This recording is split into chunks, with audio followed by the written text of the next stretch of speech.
Welcome back to English Buddy Podcast. I'm Sam. And I'm Sophia.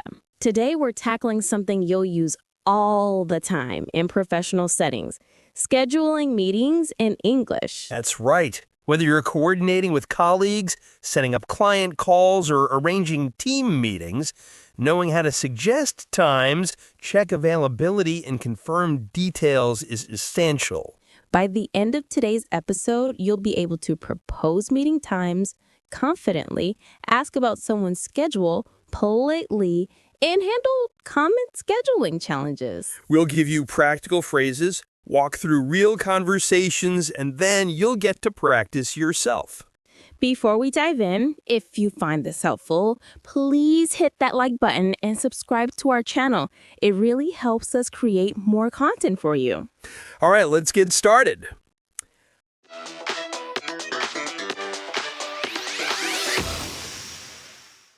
Let's build your scheduling toolkit.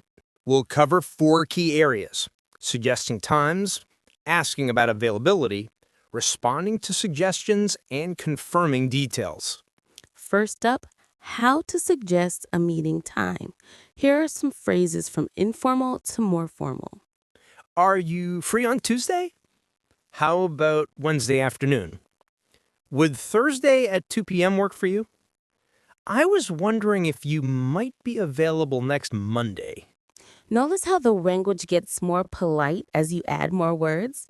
Are you free is direct and casual, perfect for colleagues you know well. But I was wondering if you might be available is more soft and more formal. Exactly.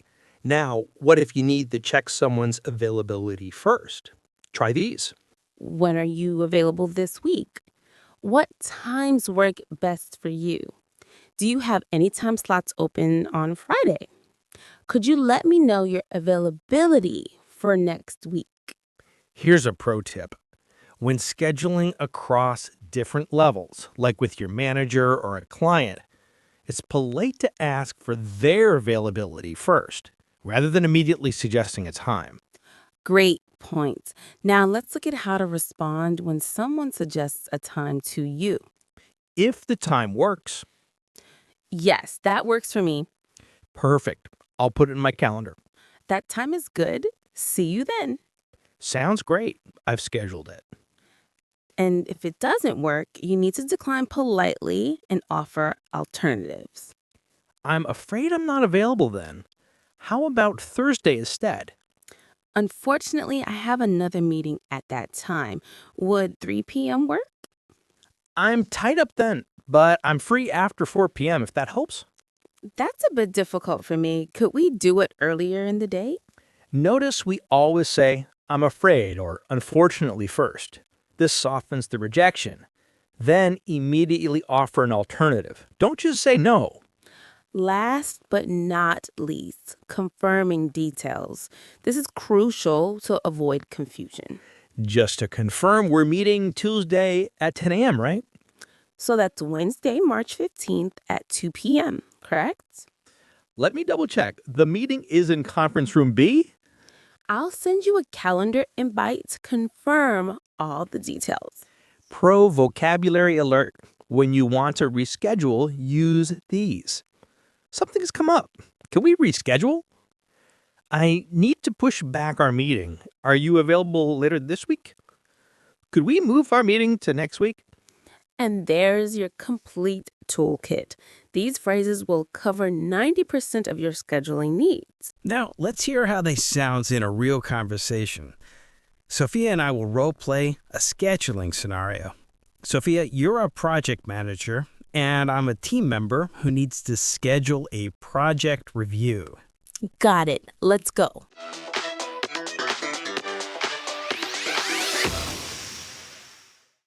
right, Sophia, do you have a minute? I wanted to schedule our project review meeting. Of course. When were you thinking? I was wondering if you might be available sometime next week. We should probably allow about an hour. Let me check my calendar. Monday and Tuesday are pretty packed. How about Wednesday afternoon? Wednesday could work. What time were you thinking? Would 2 p.m. work for you, or is later better? 2 p.m. is a bit difficult for me. I have another commitment until 3:30. Could we do 3 p.m. instead? 3 p.m. works perfectly. Should we book conference room A? Yes, that room would be ideal. Just to confirm, that's Wednesday, June 14th at 3 p.m. in conference room A, right? Exactly. I'll send you a calendar invite with the meeting agenda. Perfect. Thanks so much, Sophia. See you then. See you Wednesday. Okay, let's break that down. What did you notice? First, I started by asking about their availability rather than immediately proposing a time. This shows respect for the other person's schedule. Right. And when Sophia's initial suggestion didn't work, I declined politely with, "That's a bit difficult for me," and immediately offered an alternative. And Sam confirmed all the details at the end: date, time, and location. This prevents misunderstandings. We also used natural transition phrases like, "Let me check my calendar," and "just to confirm." These make the conversation flow smoothly.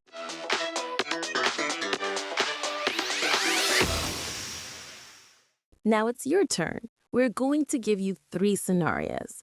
Pause after each one and practice speaking out loud. Remember, speaking out loud is crucial for building confidence. Scenario 1.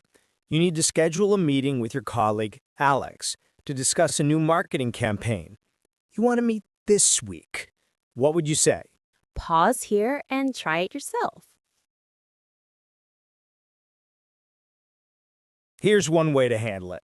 Hi, Alex. Do you have time this week to discuss the new marketing campaign? I was thinking we could meet for about 30 minutes. When are you available? Notice how I specified the purpose and the duration? This helps the other person understand what they're committing to. Scenario 2. Your manager suggests meeting on Friday at 9 a.m., but you have a doctor's appointment. You're free after 2 p.m. How do you respond?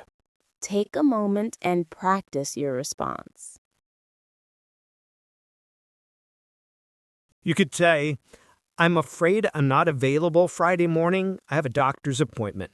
However, I'm completely free after 2 p.m. if that works for you. Or we could meet earlier in the week if that's better." Great job giving 2 alternatives. This shows flexibility and makes it easier for your manager to find a time. Scenario 3. This one's more challenging. You've scheduled a meeting with a client for Tuesday at 3 p.m., but you need to reschedule because an urgent issue came up. What do you say? This requires more careful language since it's a client. Give it a try. Here's a professional way to handle it. I apologize, but something urgent has come up and I need to reschedule our Tuesday meeting. I'm really sorry for any inconvenience. Would Wednesday or Thursday afternoon work for you?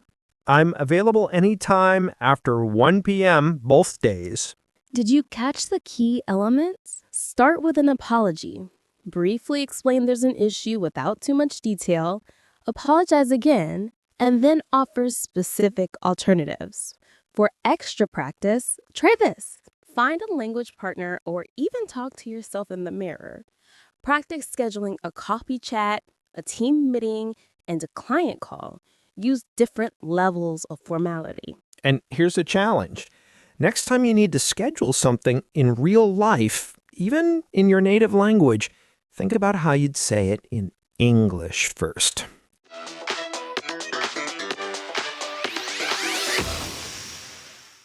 Let's wrap up with the essential points. Sophia, what are the top 3 things our listeners should remember? Number 1, match your formality level to your relationship. Are you free for colleagues? I was wondering if you might be available for clients or managers. Number 2, when you can't make a suggested time, always decline politely and offer alternatives. They would just say, "I can't make it," and stop there. Number 3, Always confirm the details, date, time, and location. Use phrases like just to confirm or let me double check. This prevents confusion and shows professionalism. One more thing. Remember that email and spoken scheduling use similar phrases, but spoken conversations allow for more back and forth. Be ready to be flexible. So, here's a reflection question for you. Think about the last time you scheduled something. What went well? What was awkward? How could these English phrases have helped? And looking ahead, what's one scheduling conversation you need to have this week? Maybe it's setting up a meeting with your English teacher or scheduling a practice session with a language partner. Try using at least 3 phrases from today's episode in your next scheduling conversation. Even if you make mistakes, you're building confidence. Before we go, if you found this episode helpful, remember to like and subscribe. We release new practical English lessons every week. Drop a comment and let us know. What other workplace English topics would you like us to cover? Thanks for learning with us today. Keep practicing, and we'll see you in the next episode. Bye for now.